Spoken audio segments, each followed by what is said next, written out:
It began like any other voyage along the Gulf Coast, humid air clinging to the docks of Mobile, Alabama, sails snapping against the morning breeze, and the creak of ropes heavy with cargo. But beneath the noise and bustle of the port, there was something uneasy in the air that day. On October 21, 1856, the Meridian, a sleek, three-masted schooner bound for New Orleans, prepared to depart. Its manifest listed cotton, tobacco, and provisions, and 200 enslaved men, women, and children.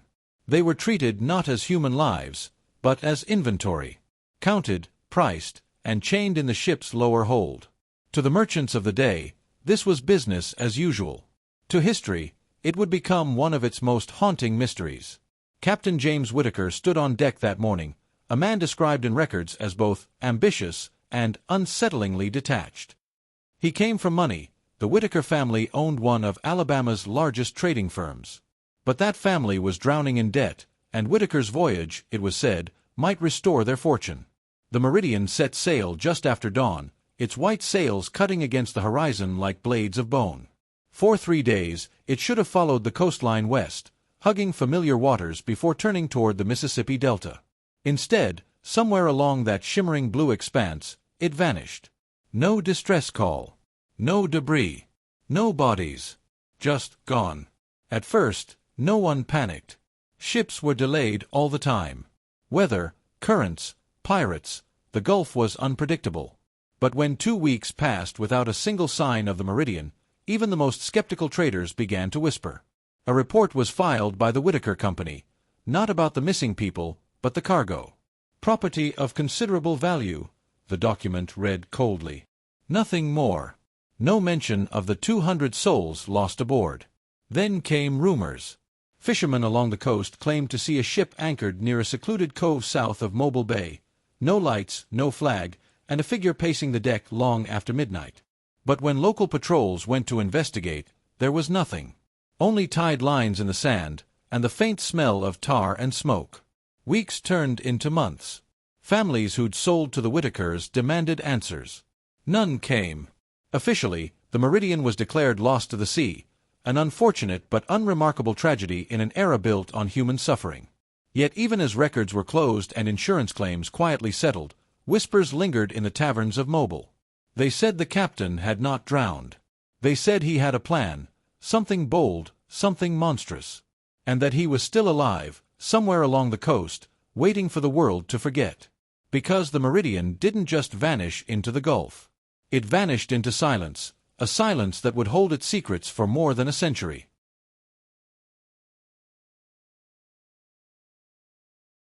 For days after the Meridian was last seen, a man arrived in a quiet fishing village 10 miles south of Mobile Bay. The place was called Oyster Point, a cluster of weather-beaten cottages, salt-stained docks, and locals who minded their own business. He introduced himself as Thomas Miller, a merchant from Charleston looking for a bit of peace and a place to invest. But something about him didn't fit. He was tall, well-spoken, and strangely formal, not the kind of man who usually turned up in a town of oyster shuckers and fishermen. He carried a heavy leather trunk, always locked, and paid for everything, land, labor, supplies, in Spanish gold coins so old that even the local banker wrote a note about their unusual mint. Miller bought a small property on the outskirts of the village. Nothing remarkable, just a sloping patch of coastal land near the pines. But almost immediately, he hired men to dig. Storage, he told them. A facility for goods. Yet the work went deeper than anyone expected, into the earth itself. What rose there over the following months wasn't a home. It was a structure, part warehouse, part cellar, part something else. When tax assessors visited in early 1857, they described it as partially subterranean in nature. That was bureaucratic language for what locals later called the pit house. Miller kept to himself. He didn't drink in the tavern, didn't attend church, and when he did come to town, it was only to pick up supplies. But people noticed the nights, the strange, heavy nights when the wind carried sounds from his property. Wheels creaking, voices, muffled, pleading, and once, the scream of something that wasn't quite animal or human. A widow who lived nearby later wrote to her sister, "The noises come only after midnight and always stop before dawn. I thought it was the wind, until I heard what sounded like wailing. I have prayed not to hear it again.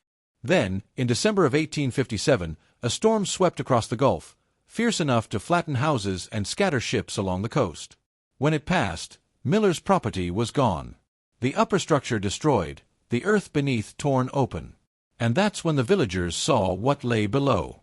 Buried chambers, rooms carved into the soil, lined with iron hooks and chains. Crude sleeping pallets. Marks on the walls, tallies scratched by desperate hands. And in a separate room, a small desk, with a journal resting open on it. The name inside, James Whitaker. Oyster Point would never be the same again. Within days, word spread, the missing ship, the vanished captain, the gold, the underground cells. But the man calling himself Thomas Miller had already disappeared, leaving behind only the echo of chains and the faint, lingering scent of salt and decay.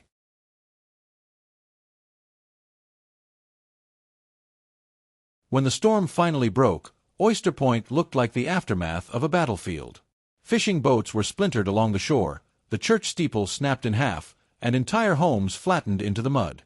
But amid the ruin, one discovery froze the survivors where they stood. On the edge of the village, where Thomas Miller's house once stood, the earth had collapsed inward, as though something massive had been hollowed out beneath it. The storm had ripped open the ground, revealing a labyrinth of underground chambers. At first, the villagers thought it was a cellar, maybe even a smuggler's den. But when they climbed down, lanterns flickering in the damp air, what they found silenced even the bravest among them. The walls were lined with iron rings and chains. Heavy shackles were bolted into the floor. Straw bedding lay scattered, some of it still shaped as if bodies had recently lain there. And carved into the packed earth walls were hundreds of small marks, tally-like scratches grouped in clusters. Some were higher, as if made by adults. Others, heartbreakingly low. There were no remains. No bones. No trace of who had been held there. Just silence, thick and suffocating, the kind that feels almost alive. In a separate chamber, cleaner and larger, a single table remained. On it sat the remnants of a journal, its pages damp but legible. The handwriting was neat, deliberate, almost proud. And it told a story that would chill even the sheriff who came to investigate. The writer spoke of independence from commerce, of a private venture, and of freedom from the constraints of law. He described his captives not as people but as souls over whom I hold dominion. This was no ordinary trader. This was someone playing God. In one entry, he wrote of punishments inflicted without malice, only necessity. In another, he mentioned disposing of bodies under cover of darkness. And then, toward the end, the tone changed, growing paranoid, almost hunted. "Eyes in the darkness," he wrote. "Whispers among them. The air grows thick with disobedience." The final entry ended mid-sentence.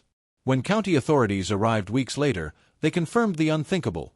The handwriting matched the Meridian's captain, James Whitaker. But Whitaker was gone, the chambers abandoned, the evidence incomplete. Officially, it was declared an unverified site of criminal activity. Unofficially, the locals called it the Pit of Ghosts. After that, Oyster Point was never truly rebuilt. The land was left to the wind and the weeds.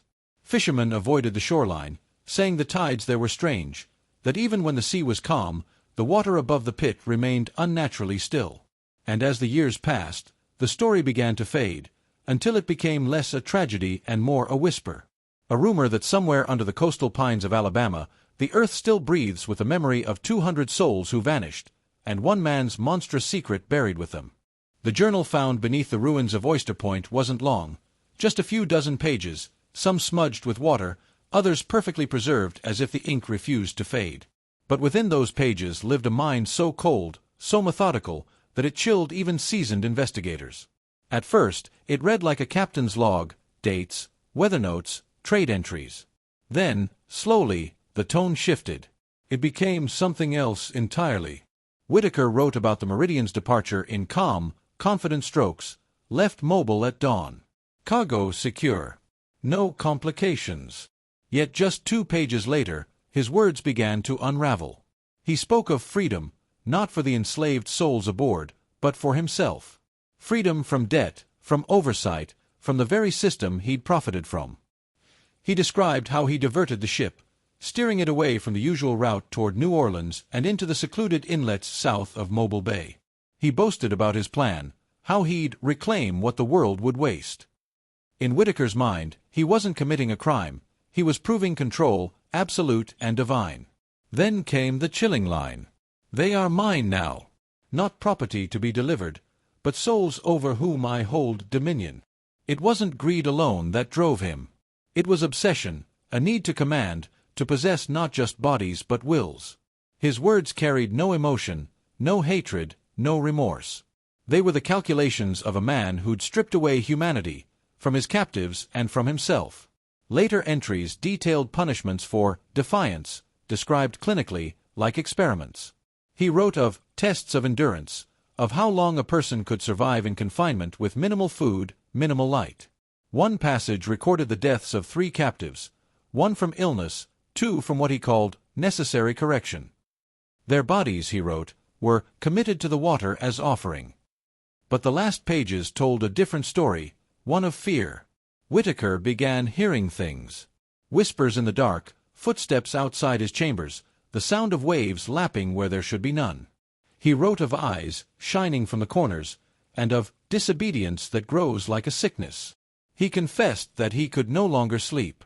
The final entry was written in frantic scrawl. The storm is coming. They watch me now. I hear them even in the silence. And then, nothing. When the journal was authenticated, investigators realized something grim. Whitaker hadn't just vanished after the storm. He may have been trapped by it, or by those he once called property. No remains were ever found. For historians, the journal remains a paradox, half confession, half warning. A portrait of a man consumed not by supernatural forces, but by the darkness of his own making. And yet, as chilling as his words were, they were only the beginning. Because decades later, the truth of his family, the powerful Whitakers of Alabama, would come to light, from a source no one expected.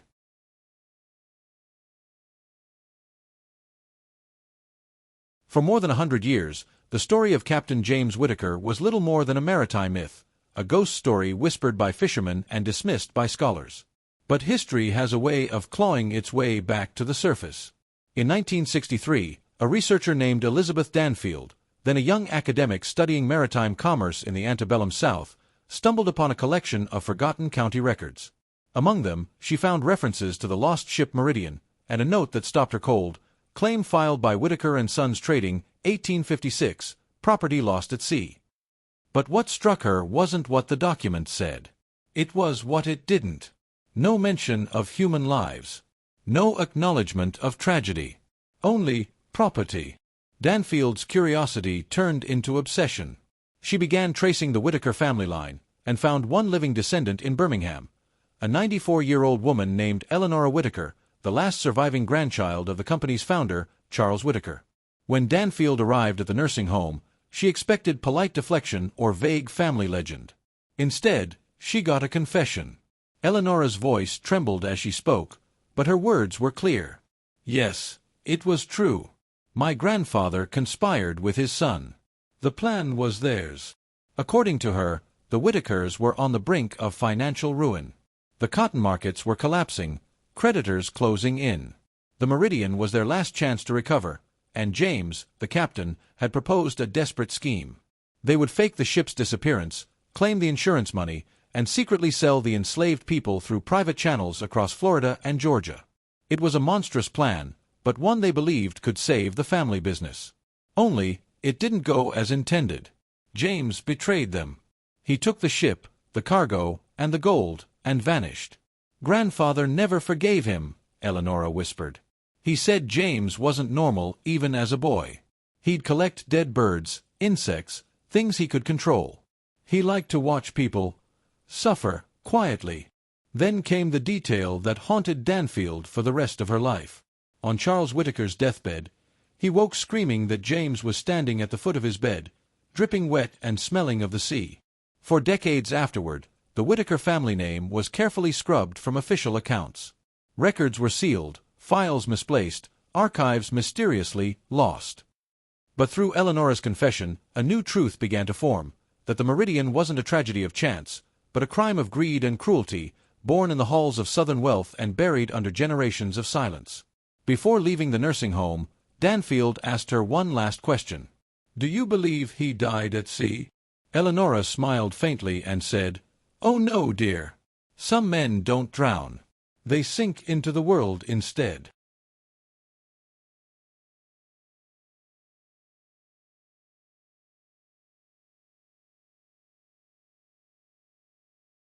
Elizabeth Danfield didn't set out to uncover a conspiracy. She was a historian, a quiet, meticulous woman who believed the past could be neatly documented and explained. But after that interview with Eleanor Whitaker, something changed in her. The Meridian wasn't just a research subject anymore. It became an obsession, and soon, a shadow. She began traveling across Alabama, digging through courthouse basements, library archives, even abandoned maritime offices. Everywhere she went, she found the same thing: missing pages, logs torn from registries, maps half-burned, legal documents stamped, transferred, yet never received by their supposed destinations. It was as if someone had been following her trail, erasing the evidence faster than she could collect it. Still, Danfield pressed on. She interviewed locals in Mobile who remembered stories passed down from their grandparents, tales of a man who bought people by the wagon-load, of strange shipments arriving in the dead of night, and of a cellar that breathed when the tide was high. In her notes, Danfield wrote, "This isn't a legend. It's a cover-up. Someone or something ensured this story stayed buried." But the deeper she went, the stranger things became. Files she'd just signed out from county offices would vanish the next day. Phone calls came late at night. No words, just breathing. A car began parking across from her apartment for days at a time. In one of her final letters to a colleague, she wrote, "They don't want this story told. The Meridian wasn't lost, it was hidden. And whoever buried it isn't entirely gone." Then, on a rainy evening in April 1967, Elizabeth Danfield was found dead in her apartment. Official cause: cerebral hemorrhage. Her research materials were discovered neatly boxed by the door, labeled for delivery to Stanley, University of Alabama. But Stanley never received them. Among the recovered files, investigators noted something peculiar: a single page from her diary, dated 3 weeks before her death. "I'm being watched. Last night the phone rang again. This time they whispered. Same words, over and over. It's still beneath the bay." No foul play was ever proven, but within months, her files began disappearing from the university's archives. The interview tape with Eleanor Whitaker? Gone. The court documents she'd referenced? Misfiled. By the 1970s, Elizabeth Danfield's work had become a ghost story of its own, a cautionary tale told among researchers about the historian who dug too deep. And yet, her death didn't silence the mystery. It only made it louder. Because just a few years later, construction workers near the old site of Oyster Point uncovered something buried in the soil, something that would confirm her darkest suspicions. Not everyone who sought the truth about the Meridian survived to tell it. But what they left behind kept the story alive. By the late 1970s, Elizabeth Danfield's death was already a faded headline, a mystery swept under the academic rug. But the trail she'd uncovered refused to stay buried. Every few years, something new would surface, only to disappear again. It began in 1959, even before Danfield's investigation. A team of construction workers digging for a commercial building near Oyster Point struck something hard underground. At first, they thought it was old brick, until one man's shovel hit iron. When they cleared the area, they found underground chambers, their walls lined with rusted chains. The police were called, the site was photographed, and then, inexplicably, everything stopped. The official report said, "No human remains found." But years later, one of those same workers told a local historian, "There were bones. I saw them. They made us load them onto a truck. Told us to keep our mouths shut."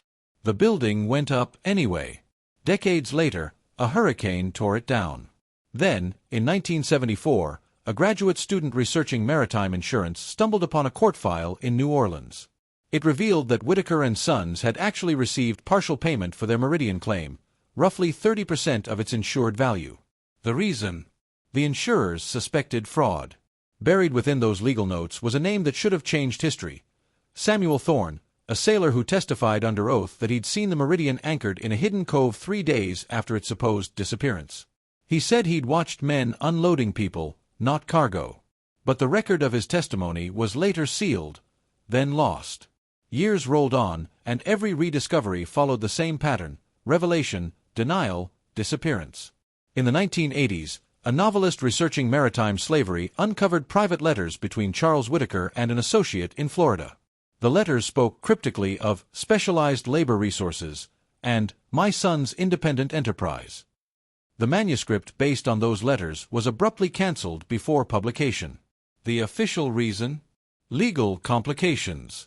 By 2010, digitization projects began revealing forgotten files once again, including one sealed testimony from 1859.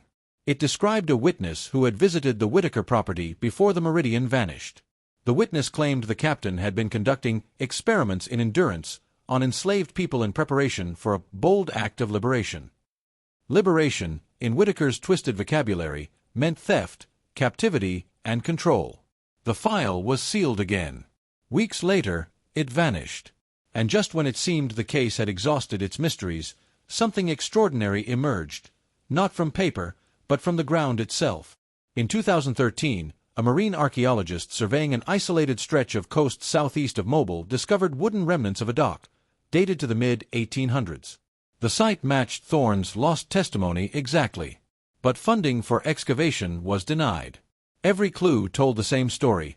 Someone had gone to great lengths to erase this history. But no matter how deep the cover-up, something always found a way to resurface, like bones that refused to stay buried. Because beneath the Gulf's calm surface, and within the archives of Alabama, the Meridian still waited to be found.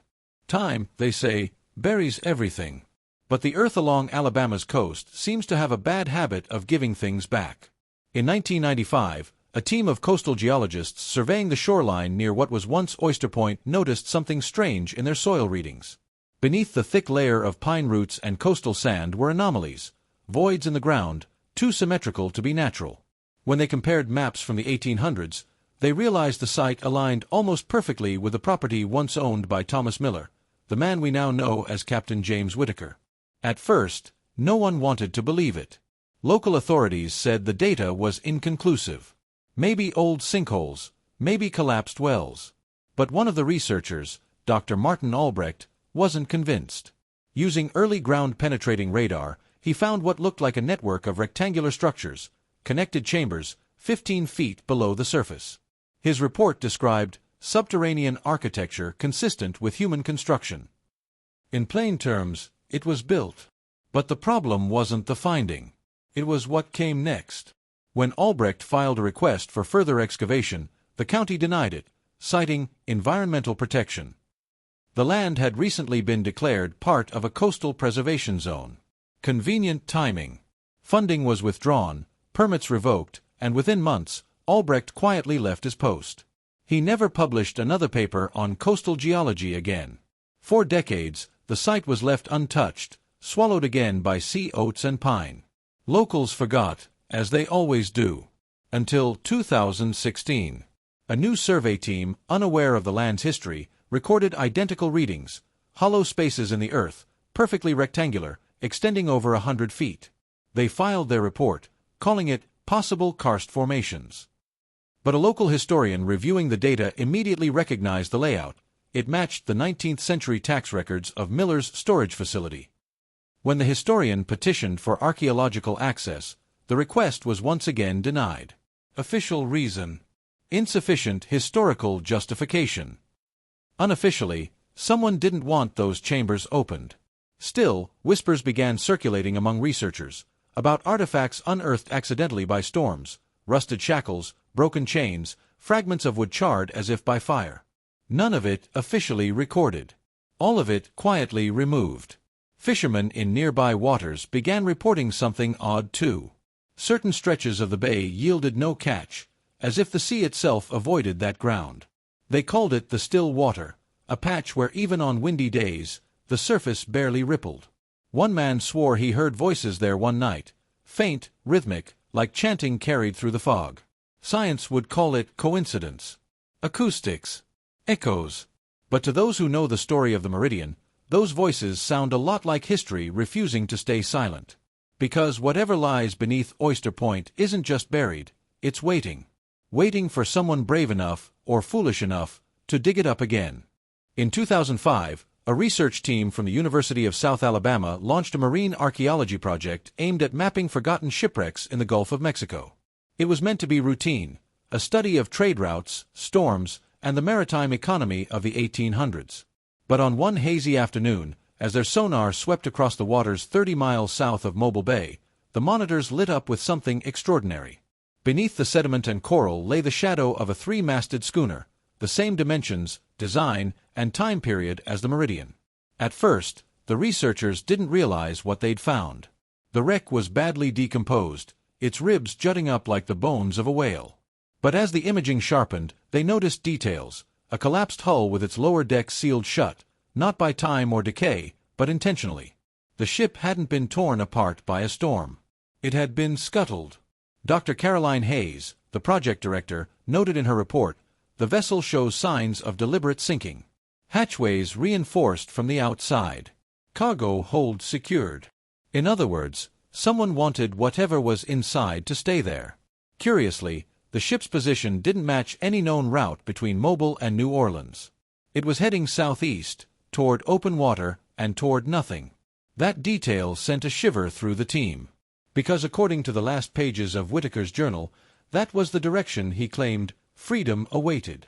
When Dr. Hayes submitted a proposal for a deep-dive expedition to confirm the ship's identity, the project was suddenly suspended. Officially, funding had been reallocated. Unofficially, she was told to drop it. She later wrote in her personal notes, "This wreck isn't just lost history. It's suppressed history. Someone still has the power to decide what's forgotten." Within a year, the site's coordinates were classified under sensitive heritage data. The reason given? To prevent looting. But many in the field suspected it was something else, a quiet effort to ensure the wreck stayed undisturbed. Since then, no official dive has ever taken place. Yet local divers, operating independently, have whispered their own findings. One claimed he saw iron restraints inside the hold. Another swore he found a fragment of wood etched with the word Meridian before a sudden storm forced him to the surface. He never recovered the fragment, or returned to dive there again. Even today, the sonar image of that wreck sits in archives, tagged with a nondescript label, unidentified 19th century vessel. But to anyone who's followed this story, it doesn't need a name. Because beneath 30 miles of open gulf, in the stillness where no currents flow and no fish swim, lies the final resting place of a ship that was never supposed to be found, a tomb for 200 souls, sealed by greed and swallowed by silence. Today, Mobile Bay looks peaceful. The sunlight glimmers off calm water, waves whisper against the shore, and gulls drift lazily overhead. To a stranger, it's nothing more than another stretch of southern coastline. But for those who know what sleeps beneath, that calm feels deceptive. Because somewhere under that silvery surface lies the Meridian, or what's left of it, and the weight of 200 souls who vanished not by fate, but by design. Every tide that rises and falls across Oyster Point carries with it fragments of their story, fragments history tried to erase. The names lost. The records burned. The truth buried, literally, beneath the sand. And yet, the silence never quite holds. Locals still talk about it. Fishermen who refuse to cast their nets in the still water. Nighttime visitors who claim they hear faint sounds, the creak of timber, the rhythm of chains, or distant voices carried by the wind. Science calls it coincidence. The locals call it memory. But the real haunting isn't supernatural. It's historical. Because the Meridian's horror wasn't born of ghosts or curses, it came from human hands. From greed disguised as enterprise. From a society that could reduce lives to line items on a manifest. And from generations willing to let that truth sink beneath the surface, so the water could seem calm again. Elizabeth Danfield understood that. So did the workers who whispered about bones, and the sailors who told stories no one wanted to hear. They knew that remembering, even imperfectly, is its own form of justice. Every rediscovery, every missing file, every fragment of a map that reappears and vanishes again, it all speaks to the same truth. History doesn't stay buried. It waits. It lingers in the corners of archives, in the soil, in the currents of the bay, until someone listens closely enough to hear it. And maybe that's why this story still finds its way to us. Not to frighten, but to remind. Because the true horror of the Meridian isn't in what haunts Mobile Bay, it's in what humanity is capable of doing when conscience goes quiet. It's in how easily suffering can be erased when power controls the narrative. 200 people disappeared, and the world barely noticed. That's not a ghost story. That's a moral reckoning. So the next time you find yourself standing by still water, where the waves move slow and the air feels heavier than it should, remember that peace often comes at the cost of forgetting. And some stories, no matter how deeply buried, deserve to be heard. The sea has taken the rest. But the memory, that belongs to us. Because in the end, remembrance is resistance. And silence is how history